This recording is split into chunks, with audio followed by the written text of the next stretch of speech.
Funding for the Maddy Report is made possible by grants from the California Emerging Technology Fund, leaders in the quest for digital equity. The James Irvine Foundation, committed to a California where all low-income workers have the power to advance economically.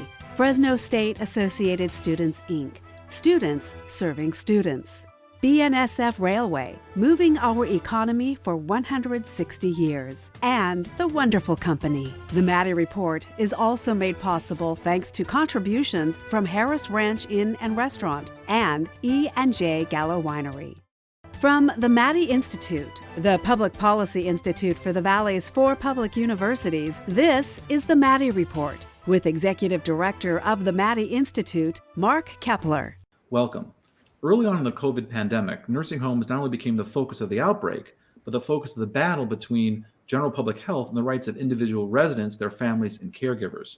Our guest is Barbara Feder-Ostrov with CalMatters, who's done extensive reporting on the issue and is here to tell us her findings. Welcome to the Maddy Report.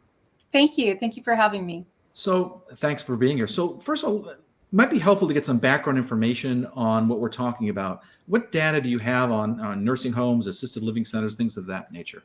Sure. So there are thousands of different kinds of long-term care options in California. The ones that provide the highest level of service is skilled nursing facilities. And there are about 1,250 skilled nursing facilities in California. But there are far more assisted living facilities, about 7,400 in the state. And a lot of those are known as board and care homes, small kind of home-like environments that can serve up to 15 people, where up to 15 people can live. And then there are a number of independent living facilities, senior homes where people can have communal dining and, some social activities, but it doesn't provide medical care. Yeah, there's a lot of different options. I mean, it's not just skilled nursing facilities when someone needs, they really need the assistance, but there's all kinds of things. There's in-home support services. There's multi-purpose senior services programs. There's something called PACE, which is programs for all-inclusive care.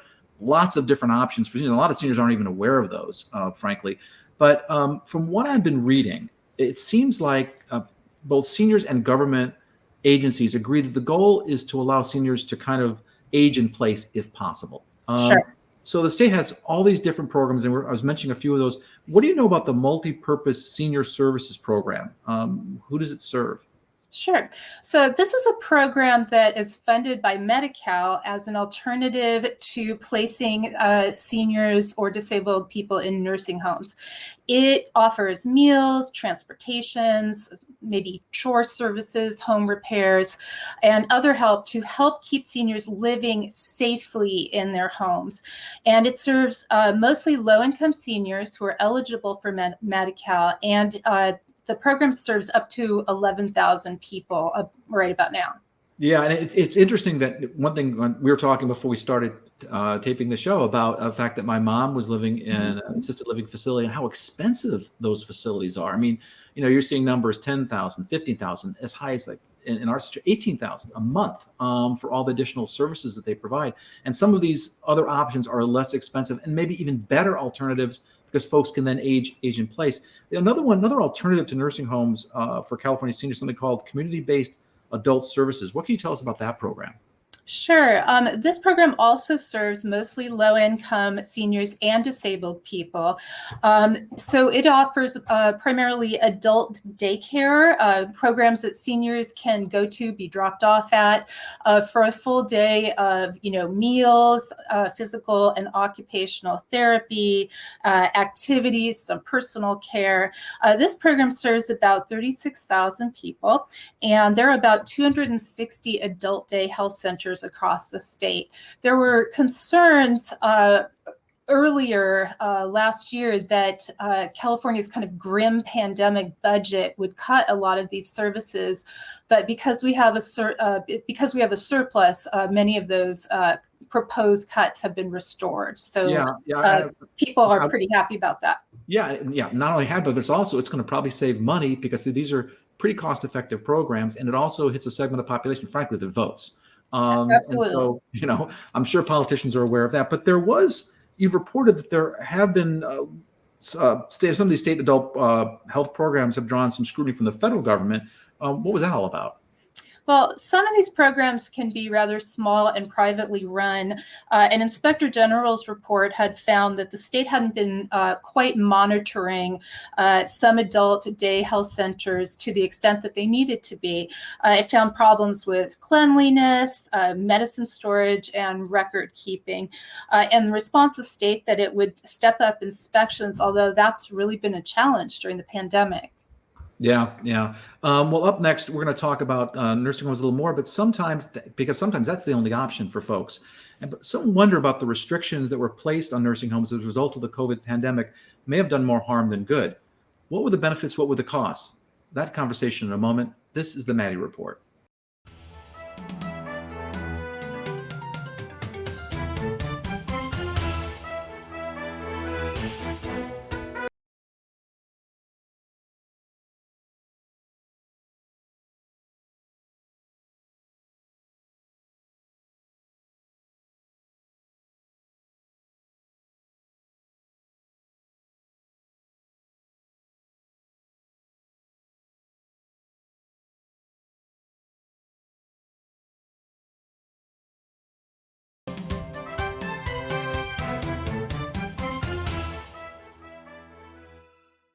Welcome back. I'm Mark Kepler with the Maddy Institute. For many nursing home and long-term care residents, the pandemic's toll was grim, with higher rates of depression and other associated problems leading from social isolation, according to one study. Our guest is Barbara Feder-Ostrov, who is with CalMatters, who's done extensive reporting on nursing home caregivers and residents and their families and how they navigated the COVID-19 pandemic. So I want to ask you, how badly did the COVID pandemic hit nursing home residents and caregivers? Well, as you said, it was pretty grim and pretty sad, especially for the families of those who passed away. More than 61,000 nursing home residents were infected with COVID over the course of the pandemic so far, and more than 9,000 have died. COVID also hit caregivers very hard, with about 50,000 cases and about 230 deaths. Wow, that's a large number of folks who are affected by that. Obviously, when you were reporting about the height of the surge, the winter surge. There were scores of residents of nursing homes and these assisted living facilities and long-term facilities were dying every day of COVID. And we remember seeing that on the news. In the spring, however, the numbers really dropped precipitously. I'm wondering, is that just because of the vaccinations? Yeah, primarily. I mean, nursing homes did what they could. They got PPE a little later than people wanted. They really scrambled to improve infection control, but cases were still happening.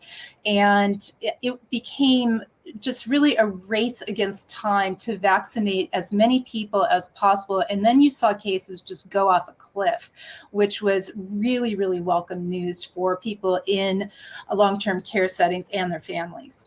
Yeah, those people, I mean, obviously highly at risk, and also the nature of the facilities, right?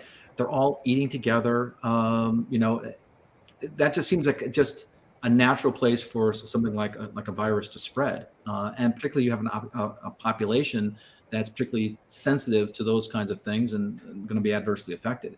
Sure. And right when the pandemic started, early on, nursing homes shut down most of their communal activities. Patients were fed in their rooms. And, basically this period has really been one of isolation for most people in both skilled nursing facilities and assisted living facilities. Activities were canceled. They tried to do things via Zoom, but it was really hard. Families couldn't visit. That's a big deal too, because one of the things, I mean, I know when our family was looking at this, socialization was a really big reason why we looked at senior living, because at the time, my mom was living by herself, and we're worried about, was she getting enough social activities, and losing that opportunity because of COVID, I think probably really affected people adversely in some of these nursing facilities. Let me ask you this. It's not just the residents of the nursing care facilities, it's also the caregivers. There seemed to be some concern about the number of caregivers who were getting vaccinated. Was there vaccine hesitancy going on? There definitely was some hesitancy going on. Most caregivers eventually have gotten vaccinated, but some wanted to take a wait and see approach. And when they saw that their colleagues had no problems, they felt more comfortable going forward.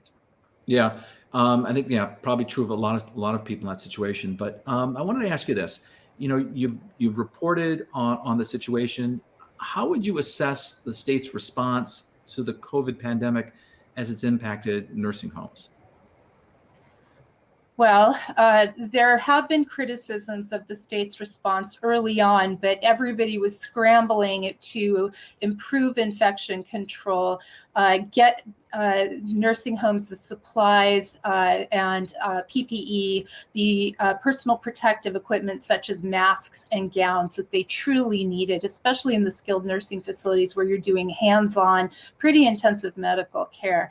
That said, it's important to remember. I'm sorry to interrupt, but it's important to remember this is a novel, virus, right? So it's in some ways, some of these things, it kind of caught a lot of people off guard.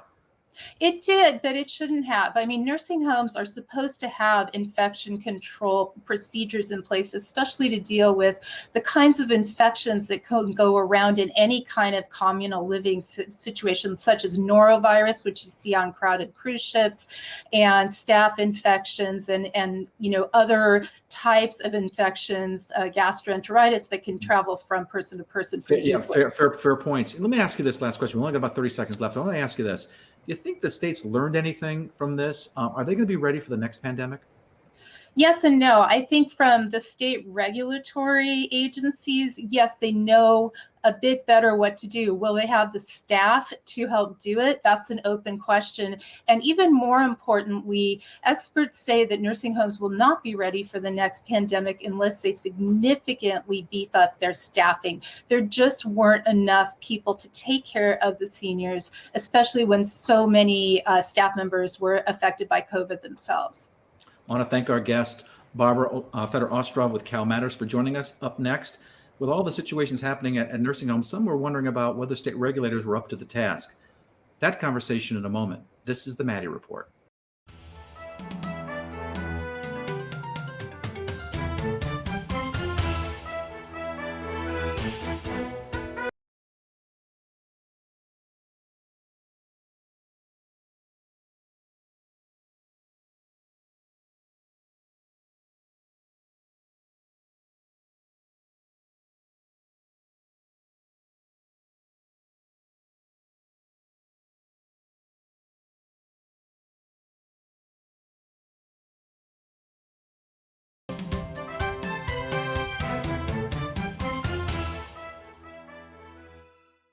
Welcome back. I'm Mark Hepler with the Maddy Institute.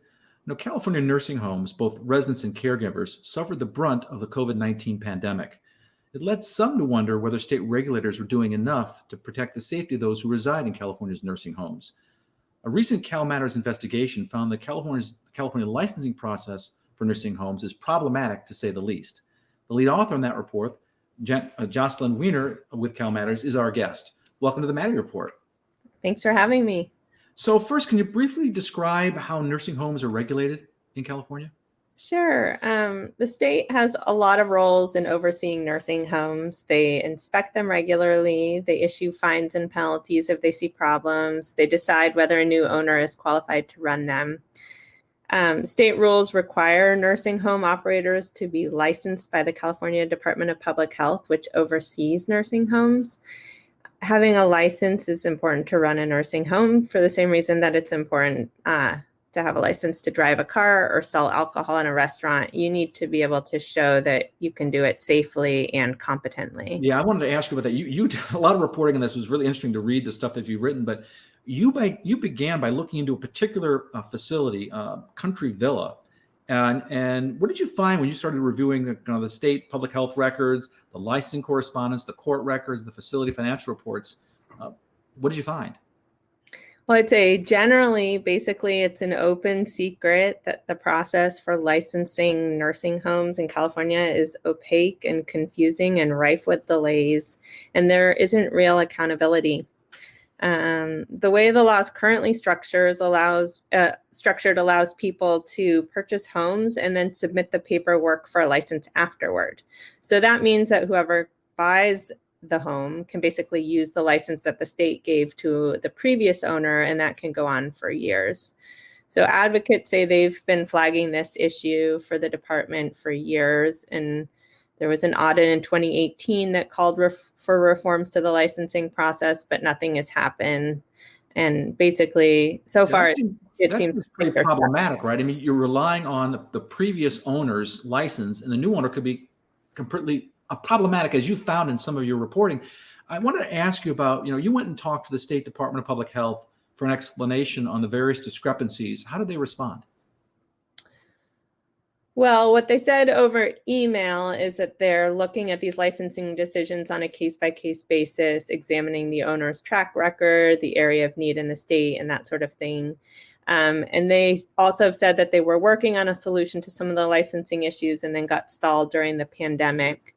But that said, they also left a lot of questions unanswered. They wouldn't put anyone on the phone with us, or only answering questions over email, even over the course of the 6 months that I was working on this story. That's a problem, right? Because emails, you can't follow up with questions. It makes it pretty difficult. But let me ask you this. You specifically looked at the state's largest nursing home operation and found that it runs 18 homes, despite the fact that it isn't licensed by the state to operate. What's going on there? Yeah, so the state has let the companies of the largest nursing home owner, Shlomo Rechnitz, operate 18 country villa homes for years without deciding on the license. And in other cases has actually allowed his companies to operate homes after denying them licenses. So several of these homes have had dozens of COVID deaths this past year. And there were a lot of, I thought, pretty compelling details in some of the inspection reports. So it sounded like it was pretty problematic with some of the stuff that was going on there. And you were saying earlier that, it's not like the state wasn't aware of some of these problems. Wasn't there a complaint about one of his main companies who was already facing scrutiny for poor quality care and inadequate staffing levels?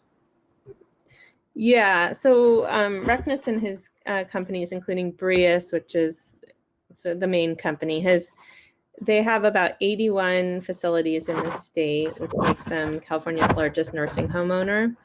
And I would say, back in 2014, when they were working to acquire the country villa homes that I just mentioned in federal bankruptcy court, Kamala Harris, who is now vice president, but was then California's attorney general, was so concerned with his track record that she filed an emergency motion to prevent him from purchasing or managing the country villa homes and called him a serial violator of rules. And, but it's also kind of a complicated history that the state has, because while the California Department of Public Health has raised concerns about quality of care over the years, the state has also previously, earlier on in their relationship, had endorsed him as highly qualified and had used his services. So yeah, it's a complicated history, I would say.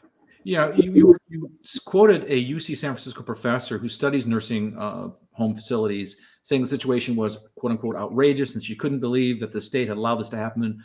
That's gone on for so long. But you also referenced that the state auditor did a report back in 2018, right? Yeah, it looked at a number of things, but definitely licensing was one of the issues that was highlighted in that audit. And I think, like I said earlier, I think it's pretty much an open secret among advocates and there's just a lot of frustration at how many times they've come to the state and asked them to resolve it, and it hasn't happened. Yeah, and it sounds like, given demographics, population's aging, this is going to not become a smaller problem. If anything, it's going to become a larger problem. Well, up next, what, if anything, is the state doing now to address that problem? We'll have that conversation in a moment. This is the Maddy Report.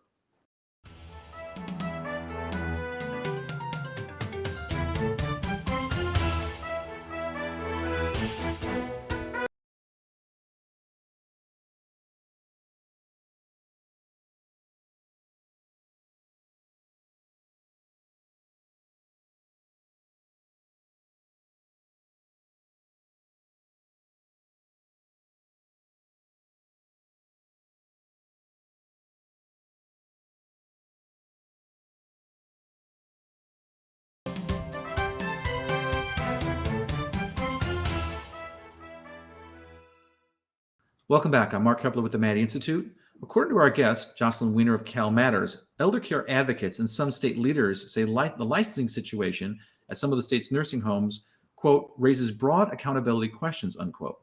So there were some bills that have been proposed in the legislative session to address the issue of oversight of California's nursing homes, one specifically dealing with licensing. What would that have done? Yeah, so in March, several lawmakers announced a package of 7 nursing home bills that were aimed at doing things including improving corporate transparency, enhancing state enforcement, and protecting nursing home residents' rights.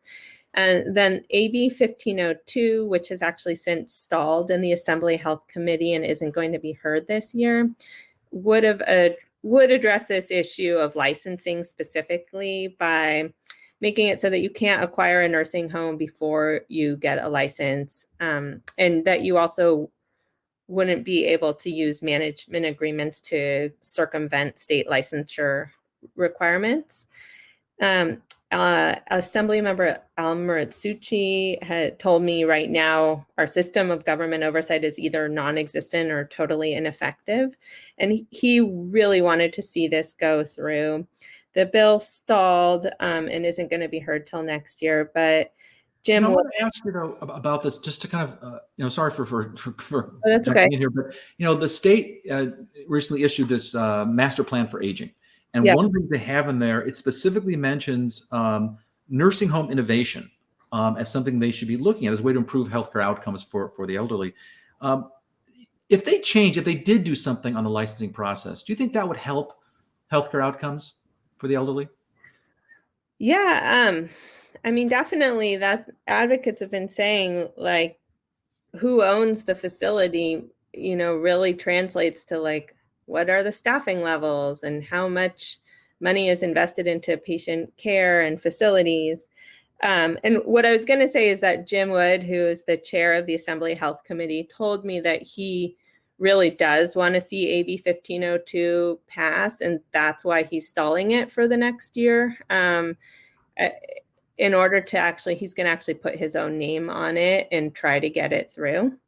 So, yeah, I mean, I think that there's a lot of sense that this is important to do, but then there's also a lot of concern about industry pushback and is, the department going to be on board and all of that. I want to ask you, I want to circle back to what you talked about, something you talked about earlier, which I think is really important in kind of a big picture kind of sense. And that is the responsiveness of, whether state agencies or politicians to reporters' questions. Instead of giving, an on-camera interview, they send emails. Is that really problematic and really the public understanding what's going on in terms of oversight?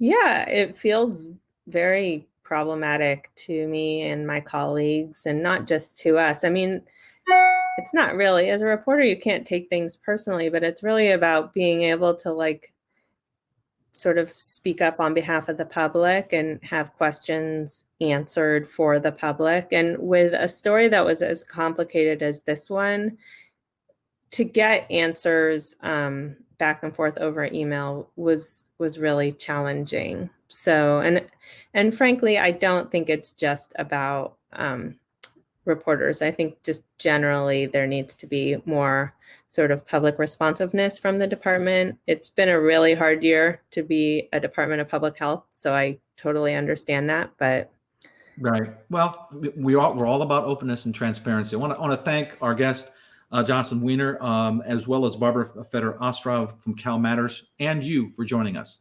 This is Mark Kepler for the Maddy Report. The views expressed in the Maddy Report are those of the individuals participating in the program and do not necessarily reflect the views of the Maddy Institute. If you'd like to share your thoughts about today's episode of the Maddy Report, please visit our website at maddyinstitute.org.